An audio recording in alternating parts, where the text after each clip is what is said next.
CST, une triste disparition dans le monde politique français. Annoncé par Emmanuel Macron sur Twitter ce mardi 25 avril, l'ancien président de l'UDF, parti ancêtre du MoDem, et ministre de la Défense dans le gouvernement d'Édouard Balladur sous la présidence de François Mitterrand, François Léotard est décédé à l'âge de 81 ans. D'une nature plutôt discrète, notamment depuis son retrait de la vie politique française après une condamnation judiciaire en 2004, il se consacrait ces dernières années à l'écriture d'essais et de romans. Mais l'homme politique n'était pas la seule personnalité connue de sa famille. Son frère, Philippe Léotard, a longtemps fait parler de lui également, jusqu'à sa disparition en 2001, à la veille de ses 61 ans. Évoluant dans le domaine de la comédie, il était également connu pour sa relation passionnée avec Nathalie Baye, de 1972 à 1981. Rencontrés sur un plateau de tournage, les deux comédiens sont tombés fous amoureux l'un de l'autre, au point que Philippe Léotard a quitté femme et enfants pour convoler avec celle qui avait 8 ans de moins que lui.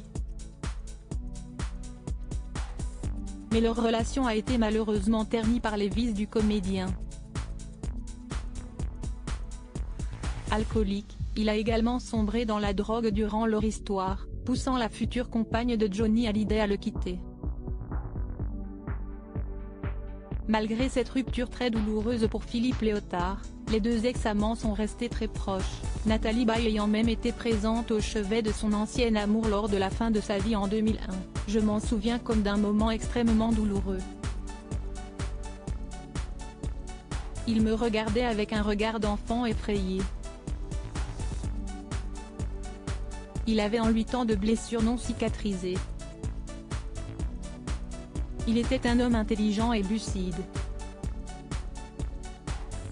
Il n'a pas voulu choisir la vie. J'ai été impuissante à le sauver, avait-elle alors confié, a rappelé le journal du dimanche. Ces tragiques décès de personnalités qui ont déjà marqué l'année 2023. François Léotard, la perte de son frère, une douleur sans fin. Le décès de Philippe Léotard a également été un grand drame dans la vie de son frère François. Représentant spécial de l'Union européenne en Macédoine lors du décès de son frère, CST dans son bureau parisien que l'homme politique a appris la tragique nouvelle. Je m'enferme seul, je fonds en larmes. Nous étions si proches, je l'admirais tant, a-t-il confié auprès de Paris Match.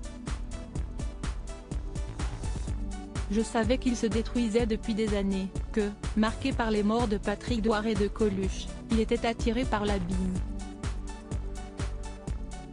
Une descente aux enfers à coups de drogue, d'alcool et de médicaments.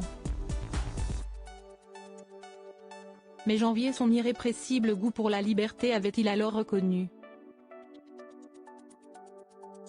Une peine qui a désormais pris fin, les deux frères s'étant retrouvés dans l'éternité. Crédit photo, Cédric Perrin.